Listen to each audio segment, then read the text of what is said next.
Welcome to I Believe, where we talk about governance and philosophy in America. I'm Joel Douglas, and I believe in America. Thanks for joining me.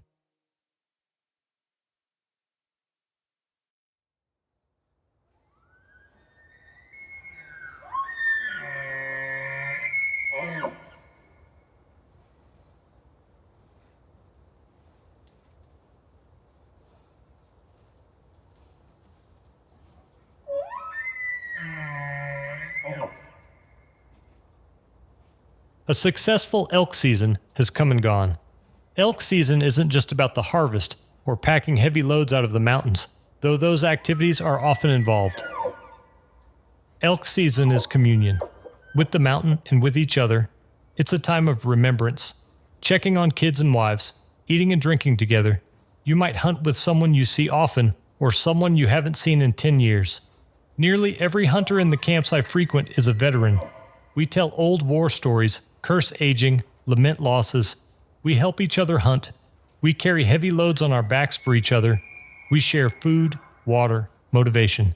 This year, like most years, military service comes up. Every member is proud to have served, proud of the combat capability we generated for America. But we also talk about what's changing. Fewer kids can pass a military physical. Fewer towns send their sons and daughters to serve. The gap between those who defend America and those who benefit from it keeps widening. So this week we're sharing 3 stories we talked about in camp this year. Stories about opportunity, about standards, about the investment required to maintain both. No old personal war stories though. To hear those, you have to come to camp. The story of Audie Murphy. June 1925, Hunt County, Texas. Audie Leon Murphy is born in a sharecropper's shack outside Kingston. And when I say shack, I mean it had a dirt floor, no electricity, no running water. His father, Pat Murphy, was a sharecropper who worked other men's land for a cut of the cotton crop. His mother, Josie, bore 12 children. 9 survived infancy. The Depression hits Texas like a hammer. Pat Murphy starts disappearing for days at first, then weeks. He's drinking, chasing work that doesn't exist, abandoning his family in slow motion. Audie is the 6th child, small for his age, but he becomes the provider. At age 12, he's dropping out of school to pick cotton. $1 a day if he's fast. He hunts rabbits and squirrels with a borrowed rifle to keep his siblings fed. He becomes an excellent shot because he has to be. Every missed shot is a missed meal. Audie is 16. His mother dies of complications from malnutrition, exhaustion, and poverty. The family disintegrates. The younger children are farmed out to relatives and an orphanage. Audie and his older brother pick cotton and sleep in barns to survive. Pat Murphy is long gone, fully vanished now. Audie weighs maybe 110 pounds. He looks barely 14. December 7th, 1941. Audie Murphy decides to enlist. He's 17, has a 5th grade education, and weighs 112 pounds soaking wet. He tries the Marines first. The recruiter takes one look at this skinny kid with hollow cheeks and laughs him out of the office. Come back when you've grown some, son. He tries the paratroopers. Rejected. Too small. He tries the Navy. Rejected. His sister helps him falsify his birth certificate to prove he's 18. He tries the Army. June 1942. The recruiter is skeptical, but the Army needs bodies. They take him. Private Audie Murphy, 112 pounds, 5'5", baby-faced, assigned to the 15th Infantry Regiment, 3rd Infantry Division. They ship him to North Africa in 1943, then Sicily, then Italy. The kid can shoot. Everyone notices immediately. He's calm under fire in a way that unnerves the older soldiers. No hesitation. At Anzio, he kills 2 Italian officers attempting to escape, drops them both at distance with a carbine. His platoon sergeant gets wounded. Murphy takes over, leads the men through German positions, takes prisoners. He's 19 years old. Southern France, 1944. The 3rd Division lands at Saint-Tropez, pushes north. Murphy's collecting medals now. Bronze Star, then another. Silver Star. His superiors keep promoting him. Corporal, Sergeant, Staff Sergeant. He's still barely old enough to vote. His friends keep dying. He keeps replacing them, learning their names, watching them die, replacing them again. One night in the Vosges Mountains, Murphy's best friend, a man named Laddie Tipton, gets killed by German machine gun fire, cut nearly in half. The Germans had been waving a phony white flag of surrender. His death hardens Murphy. By late 1944, Murphy has a Distinguished Service Cross and Battlefield Commission to second lieutenant. The sharecropper's son from the dirt floor shack is now an officer. He's 20 years old and has personally killed approximately 240 enemy soldiers, though he doesn't brag about it, doesn't talk about it much at all. January 26, 1945. The Colmar Pocket, Alsace, France. Temperature near zero. Murphy's company of 128 men gets orders to hold a position near the town of Holzwihr against a German counterattack. 6 Panzer tanks. Over 250 infantry. Murphy has about 40 effective soldiers left. The rest are wounded or dead. The Germans attack. Murphy orders his men to fall back to the woods. He stays forward with his artillery observer to direct fire. A German tank shell hits an American M10 tank destroyer near Murphy's position. It catches fire, ammunition cooking off. The artillery observer is wounded and runs. Murphy is alone. He climbs onto the burning M10. Understand that the tank destroyer is on fire. Fuel tanks could explode any second. The Germans can see him, one man silhouetted against burning metal. He grabs the M2 Browning Point .50 caliber machine gun mounted on the turret. It's loaded. For the next hour, Audie Murphy stands on a burning tank destroyer and kills Germans. He's wounded in the leg, but ignores it. The radio headset lets him call fire missions to his artillery battery while he's shooting. German infantry gets within 10 yards. He kills them. The panzers fire at him and miss. He swivels the .50 caliber, rakes their supporting infantry, calls in artillery to adjust fire onto the tanks.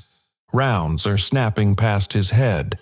The tank destroyer is still burning under his feet. Finally, his ammunition gone, Germans retreating, Murphy climbs down. He walks back to his men, refuses medical attention until he's reorganized the defensive line. The citation for his Medal of Honor says he killed or wounded approximately 50 German soldiers during that hour. Some historians think it was more. The war ends 3 months later. Audie Murphy, now Lieutenant Murphy, became the most decorated combat soldier of World War II. 20 years old, 3 Purple Hearts, and the Medal of Honor. The Army sends him on a publicity tour. Life magazine does a spread.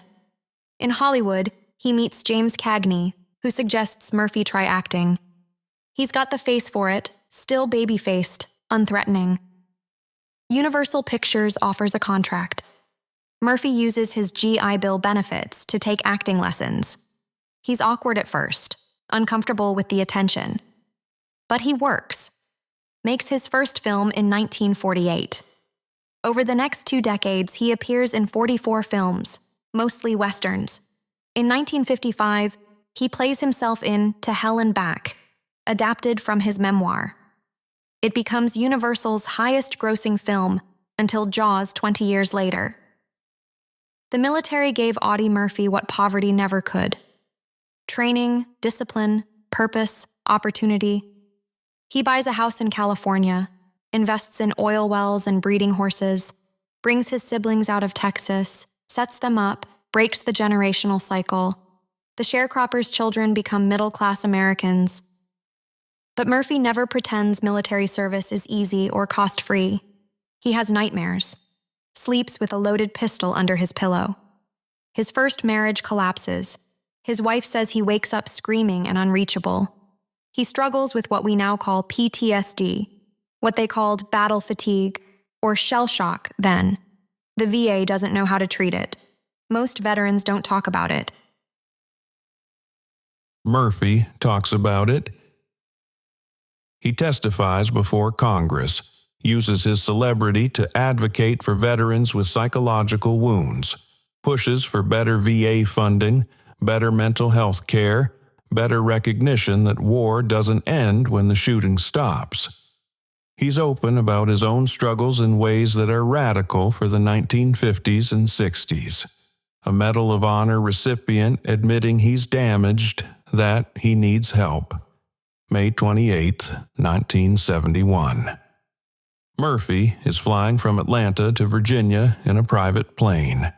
Bad weather. The plane crashes into Brush Mountain near Roanoke, Virginia. Audie Murphy dies on impact. He's 46 years old. They bury him at Arlington National Cemetery with full military honors. His grave, Section 46, Grave 366-11, becomes the second most visited site at Arlington after President John F. Kennedy's. People still leave medals, coins, flowers. They leave notes thanking him. From a dirt floor shack in Hunt County to Arlington. From $1 a day picking cotton to captain. From fifth grade dropout to college courses on the GI Bill. From generational poverty to homeowner, breadwinner, advocate. The military didn't just give Audie Murphy a paycheck, it gave him a ladder, and he climbed it all the way to the top. Murphy's story isn't unique in American history. The military has always been the most reliable ladder out of poverty America offers. Training, discipline, purpose, healthcare, education benefits, a path to home ownership, a chance to break the cycle. Nearly every veteran has some version of Murphy's story. Maybe not Medal of Honor level, but the same trajectory. Grew up poor, served, came out qualified for something better. The GI Bill, VA home loan, skills that translate to civilian work, a network of people who've supported you along the way. The men around the fire this year talked about this openly. The financial benefits, the medical coverage their families needed, the education they couldn't have afforded otherwise, the home they were able to buy. None of them are ashamed of it. They earned it. They carried loads, literal and metaphorical, that many Americans will never carry. But there's a disconnect. We know this ladder works. We are living proof that it works. But back home, many of us see generational poverty, families stuck on social programs for decades with no clear way out. The very cycle Audie Murphy was born into. Murphy's transformation wasn't an accident. It required an intervention. The Army was that intervention. It grabbed him, gave him structure, and demanded he meet a standard. This led to a hard idea we talked about in camp. If America is serious about willfully breaking the cycle of poverty for kids growing up on social programs, why would we leave the single most effective tool we have, military service, up to chance? The proposal that came up, what if we connect them? If a family receives federal assistance, the ladder of military service isn't just an option, it's the mechanism. 2 years of service becomes the pathway to breaking that cycle for good. Not as punishment, as opportunity, as a deliberate investment, as the most proven pathway out of generational poverty America has. You get training, discipline, healthcare, education benefits, a pathway to homeownership, the same ladder Murphy climbed. Service has never cost free. Murphy proved that too. The nightmares, the broken marriage, the PTSD he carried until the day he died. Some men climb the ladder and make it to the top. Some don't make it at all. We shouldn't pretend otherwise. But the alternative, generational poverty with no ladder at all, is worse. Murphy knew that. The veterans in camp know it. The ladder works. But Murphy's transformation only worked because the institution he joined was uncompromising. The military didn't just give him opportunity, it demanded capability. That transformation is only possible if the standards at the other end meet America's needs. The Story of Chosin Reservoir. November 1950. North Korea. The Korean War is 4 months old. General Douglas MacArthur has pushed north from the Pusan perimeter all the way to the Yalu River, the border with China. He's told President Truman the war will be over by Christmas. The troops will be home for the holidays. The 1st Marine Division, roughly 15,000 men, is deployed around the Chosin Reservoir in northeast Korea. Its mountainous terrain, remote, brutal. The temperature is already dropping below zero at night. The Marines don't know it yet, but 120,000 Chinese troops have crossed the Yalu River and are surrounding them. The Chinese have been moving at night, in complete silence, avoiding roads. American intelligence has no idea they're there. November 27, 1950. Night. The temperature drops to 20 below zero, then 30 below. The Chinese attack. They hit the Marines from all sides.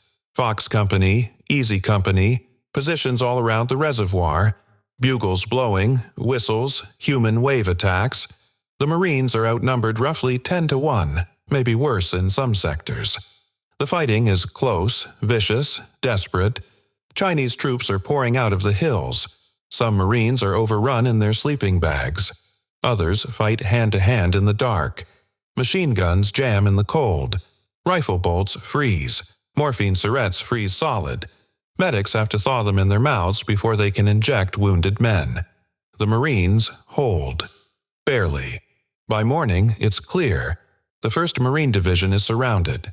Cut off. The Chinese control the roads, the high ground, everything. Major General Oliver P. Smith, the division commander, gets orders to retreat. Smith's response: retreat, hell. We're not retreating. We're just advancing in a different direction.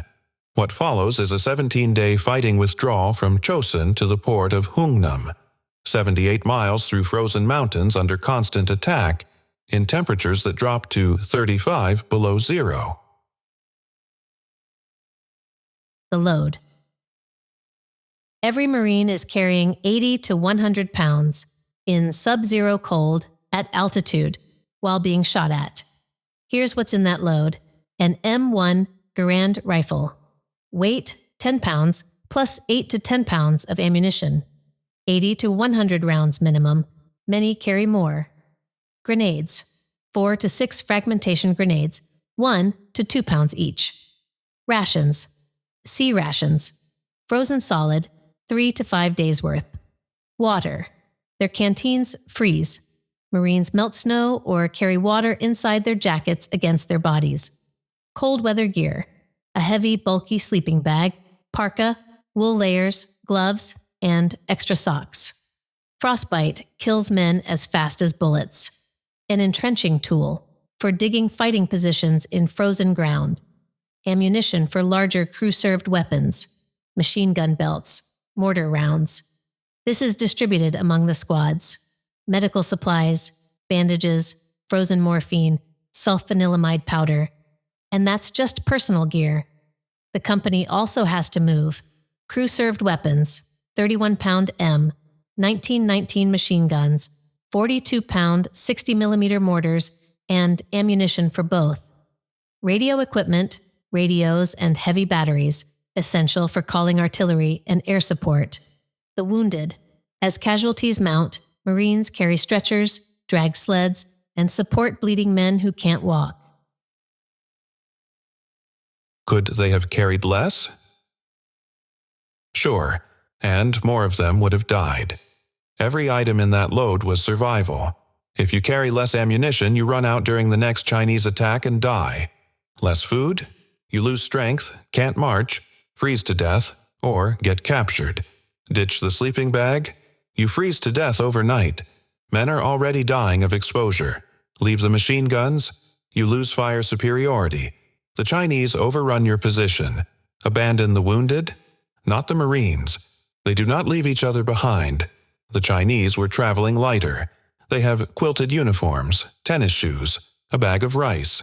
No heavy winter gear. Minimal ammunition resupply. And they're dying in huge numbers. freezing to death, starving, unable to sustain offensive operations because they don't have the logistics, the ammunition, the food. The Marines' heavy loads were their advantage. The march. The withdrawal is a continuous running battle. The Chinese attack at night, every night. They blow bugles, charge in waves, try to overrun Marine positions. During the day, the Marines move south, fighting through roadblocks, under sniper fire, in whiteout conditions. Fox Company, 240 men, holds a mountain pass called Fox Hill for 5 days and nights against repeated Chinese attacks. They're surrounded, low on ammunition, taking casualties. Airdrops resupply them, but the ammo comes in parachutes that drift into Chinese lines. Marines have to crawl out under fire to retrieve it. They hold the pass. Without it, the rest of the division can't escape. The Chinese have blown a bridge at the Funchalen Pass, a critical choke point over a 1,500-foot gorge. Without a bridge, there is no way forward. The entire division is trapped. Engineers request an airdrop of treadway bridge sections, huge, heavy steel spans, C-119. Flying boxcars drop them by parachute. The Marines assemble the bridge under fire in sub-zero cold. It takes hours. They get the bridge up. The division crosses. Tanks, trucks, artillery, 15,000 Marines, and over 100,000 North Korean refugees fleeing with them. The wounded. Casualties are catastrophic. Roughly 900 Marines killed in action, 3,500 wounded, over 7,000 non-battle casualties from frostbite, exposure, and exhaustion. The Marines carry their wounded, every man. Stretchers, improvised sleds, men supporting men who can't walk. They carry their dead too. Even had they wanted to, the ground is too frozen to bury them. On December 11, 1950, the 1st Marine Division reaches Hungnam. They've marched 78 miles in 17 days, fought through 10 Chinese divisions, brought out their wounded, their dead, their equipment. The Chinese suffered casualties as high as an estimated 60,000 trying to stop them. Some Chinese units ceased to exist. Frozen, starved, combat ineffective. Why heavy packs mattered. The Marines survived Chosin because they had capability. Enough ammunition to win firefights every night for 17 nights. Enough food to sustain a forced march at altitude in sub-zero cold. Enough winter gear to prevent total casualties from exposure. Enough crew-served weapons to establish fire superiority. Enough radio equipment to call in air support and artillery. Enough discipline to carry the wounded and the dead. Could they have made the packs lighter? Sure, with better materials, lighter fabrics, and more efficient rations. But had their packs been lighter, the Marines would have filled that weight savings with more ammunition, more machine gun belts, more mortar rounds, more grenades. Because when you're surrounded 10-1 in sub-zero mountains, you don't want a lighter pack. You want more capability. The enemy gets a vote. The terrain gets a vote. Physics gets a vote. The packs will never be lighter, because if gear gets lighter, we immediately carry more ammunition, more batteries, more capability. The weight isn't arbitrary tradition. It's what the enemy and terrain demand. The hard truth. Some argue we should lighten loads to expand who can serve in combat roles, and we should never exclude any man or woman capable of serving. But the load is determined by the mission, not by who we wish could do it. If you can carry the load, you can do the job. If you can't, you can't. The enemy doesn't care about our recruiting goals. So the standards don't change. The packs don't get lighter. But that doesn't mean we turn away any man or woman who can do the job. And we don't turn away motivated kids who aren't qualified yet. It means we invest in qualifying them.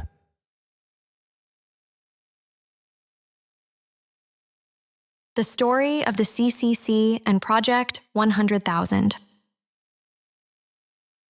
Part 1. the Civilian Conservation Corps, 1933 to 1942. March 1933. America is in the depths of the Great Depression. Unemployment is at 25%. 13 million men are out of work. Young men, teenagers, early 20s are riding the rails, sleeping in Hoovervilles, stealing to eat. Entire families are collapsing. Fathers abandon their kids because they can't feed them. Boys drop out of school to look for work that doesn't exist. In rural America, it's even worse. Farm foreclosures, Dust Bowl, malnutrition, kids who look 14 but are actually 17. Underweight, undereducated, no prospects, no future. Franklin Roosevelt takes office and immediately proposes the Civilian Conservation Corps. It's an emergency work relief program. Take unemployed young men, put them in camps, give them jobs doing conservation work. Reforestation, soil erosion control, building roads and dams in national forests and parks. Congress passes it in 9 days. Roosevelt signs it into law on March 31, 1933. By July, the CCC has 250,000 enrollees. By the end of 1933, over 300,000. Eventually, nearly 3 million young men will serve in the CCC over its 9-year existence. Who they take. The CCC isn't selective. If you're male, age 17 to 28, later expanded, unemployed, and physically capable of manual labor, you're in. Many of these kids wouldn't pass a military physical. They're malnourished, underweight, vitamin deficiencies, rotting teeth, untreated medical conditions. Some can't read or write.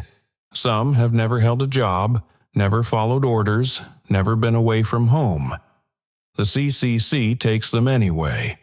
Here's the structure. The camps are run by the Army. Reserve officers and NCOS supervise. The day starts at 6 a.m., reveille, calisthenics, breakfast, then work details. 8 hours of hard physical labor. Planting trees, building trails, stringing telephone lines, constructing fire roads. It's quasi-military discipline. Work denim uniforms. Not military dress, but standardized. Formations and inspections. Chain of command. Organized barracks life. Rules and consequences. The food is controlled. Not restricted, because these kids need calories for the manual labor, but structured. Balanced meals 3 times a day, more food than most have seen in years. Medical officers monitor nutrition. Underweight enrollees are given extra rations. Overweight enrollees are put on controlled portions and heavy PT. The average underweight enrollee gains 12 pounds in the first 3 months. The transformation. After 6 months in the CCC, these kids are different. Physically, they're fit. Lean muscle from manual labor and PT. Proper nutrition. Dental work. Many get their first real dental care in the CCC. Medical treatment for chronic conditions. They can march, work all day, handle physical hardship. Mentally, they're disciplined. They know how to follow orders, show up on time, work as a team. They've learned that effort produces results. That structure isn't oppression. It's stability. Educationally, evening classes are offered. Reading, writing, arithmetic, vocational training. Many enrollees become functionally literate in the CCC. Some earn high school equivalency certificates. They're taught skills: carpentry, masonry, equipment operation, forestry techniques. The CCC pays them $30 a month. The enrollee keeps $5. The other $25 is sent home to his family. It's federal relief that requires work, builds skills, and maintains dignity. These young men are sending money home, supporting their parents, their siblings, keeping families together, breaking the cycle. Transition to military service. December 7th, 1941. Pearl Harbor. The CCC suddenly becomes a pipeline to military service, and the 3 CCC veterans transition at higher rates than their non-CCC peers. Why? Because they're already conditioned. They know how to live in barracks, follow a chain of command, wake up to reveille. They're physically fit, used to hard work, long marches, sleeping outside. They're disciplined, accustomed to structure, rules, consequences. They're literate. They can read orders, fill out forms, write letters home. They've been away from home, already made the psychological break from family and hometown. When a CCC veteran shows up to Army boot camp, he's not starting from zero. He's already halfway there. The drill sergeants notice immediately. These kids don't quit. They don't cry for mama. They don't wash out in the first 2 weeks. Many CCC veterans become NCOS because they know how to lead men, how to work hard, how to endure discomfort. The CCC essentially was pre-boot camp. It didn't graduate soldiers. It graduated young men who were ready to become soldiers. The program ends in 1942 as the war ramps up and unemployment disappears. The camps close. The enrollees enlist. Many go on to serve in World War II. Some die in Europe and the Pacific. Others come home, use the GI Bill, buy houses, start families. The CCC took broken kids from the Depression and gave them structure, nutrition, discipline, skills, and purpose. It worked. 24 years later, another administration tried something similar. They got the idea right, and the execution catastrophically wrong. Part 2, Project 100,000, 1966 to 1971. Fast forward to 1966. Vietnam War. Secretary of Defense Robert McNamara has a problem. The war is escalating. Johnson is sending hundreds of thousands more troops. But the draft is unpopular. College deferments mean middle-class and upper-class kids aren't serving. The burden is falling on working-class and poor communities. McNamara comes up with a solution: lower the standards. He launches Project 100,000, a program to accept men who previously would have been rejected for military service. Men with IQs below 85. Men who are functionally illiterate. Men who fail the Armed Forces qualification test. Men who are significantly overweight or underweight. The stated goal: the military will be a remedial institution. We'll take these disadvantaged young men, educate them, train them, lift them out of poverty. It's the Great Society in uniform. McNamara calls them New Standards men. Everyone else calls them McNamara's morons. From 1966 to 1971, Project 100,000 brings 354,000 men into the military who would have been rejected under previous standards. About 40% are black, double their proportion of the general population. The promise versus the reality. Here's what was supposed to happen. These men would get remedial education, including literacy training, vocational skills, and extra support to bring them up to standard. The military would invest in them, transform them, send them back to civilian life qualified for good jobs, upward mobility, middle-class life. Here's what actually happened. They got the same training as everyone else, same boot camp timeline, 8 weeks, not longer. Same advanced individual training, same deployment schedule, no extra investment, no remedial programs, no extended preparation. They were just thrown into the pipeline with everyone else and then sent to Vietnam. The results.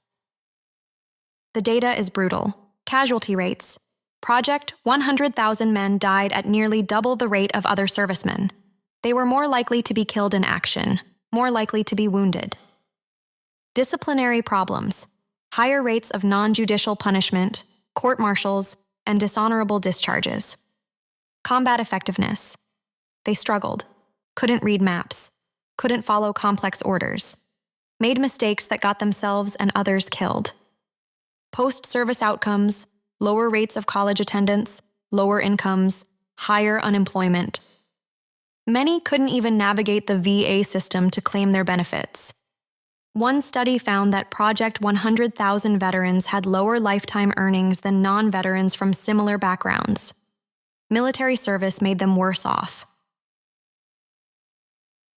Why it failed. Project 100,000 failed because it admitted men who weren't qualified and then didn't invest in qualifying them. McNamara wanted the optics without paying the cost. Extra training takes time and money. Longer boot camps require more drill instructors, more facilities, more resources. So they just lowered the bar and pretended it would work out. It didn't. A kid who can't read at a 5th grade level can't learn land navigation in 2 weeks. A kid who scores in the 10th percentile on cognitive tests can't master radio operation, weapons systems, or small unit tactics in the same time frame as everyone else.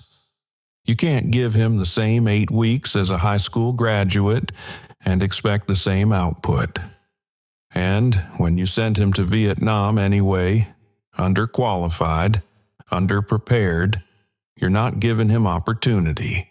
You're sending him to die. The betrayal.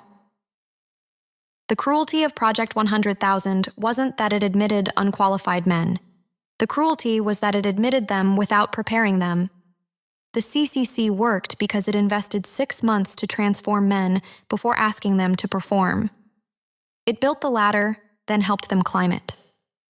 Project 100,000 pointed at a ladder these men couldn't reach and said, "Good luck." We told Project 100,000 veterans military service would be their pathway out of poverty, just like it had been for their father's generation.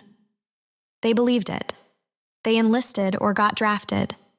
But they ended up worse off than when they started. That's not opportunity. That's exploitation. The lesson. The contrast between the CCC and Project 100,000 is the entire argument. If we're going to admit unqualified service members, we have an obligation to qualify them. That means longer training timelines, remedial education, controlled nutrition to meet physical standards, medical and dental care, extended PT and conditioning, patient, professional instructors who understand the need for more time. It means higher cost per recruit, more drill instructors, more facilities, more investment. And it means accepting higher attrition. Some won't make it through pre-boot camp. Some won't make it through boot camp. That's fine. We gave them the shot. The ones who graduate earned it. But the alternative, admitting them without preparing them, lowering standards to meet quotas, sending them into combat underqualified, is a betrayal. It gets them killed. And it produces a weaker military. The CCC proves transformation is possible. Project 100,000 proves what happens when you skip the hard work. America has a national obligation. Any kid who wants to serve should get a chance, but obligation runs both ways. If we admit them unqualified, we owe them the training to become qualified, not the same boot camp timeline as everyone else, a longer pathway with additional preparation. The proposal is simple: 2 tracks, same finish line. Track 1 is for kids who meet standards on entry. They go straight to standard boot camp and graduate qualified. Track 2 is for kids who don't meet standards yet. They go to pre-boot camp first, 3 to 6 months depending on how far they are from standards. Controlled nutrition and PT to reach weight requirements. Remedial education to achieve literacy standards. Basic discipline and military bearing. Medical and dental care. You graduate pre-boot camp when you meet the standards to enter regular boot camp. Then you go through the same boot camp as everyone else. Same drill instructors, same PT tests, same rifle qualifications, same standards. This isn't lowering the bar, it's building a ladder to reach it. Higher attrition's probably the reality. Some kids won't make it through pre-boot. Some won't make it through boot camp after that. That's fine. We gave them the shot. The ones who make it will have earned it twice. Yes, it will cost more. Higher investment per recruit, more drill instructors, more facilities, more time. But it breaks poverty cycles. It creates capability. It fulfills the promise that military service has always represented in America. Think about Audie Murphy. He probably would have been rejected under modern standards. Malnourished, underweight, 5th grade education. But someone took a chance on him. The military made him qualified through training and structure. He became the most decorated soldier of World War II. We need to systematize that opportunity. Make it a pathway, not an exception. The CCC proved it works. Project 100,000 proved what happens when you skip the hard part.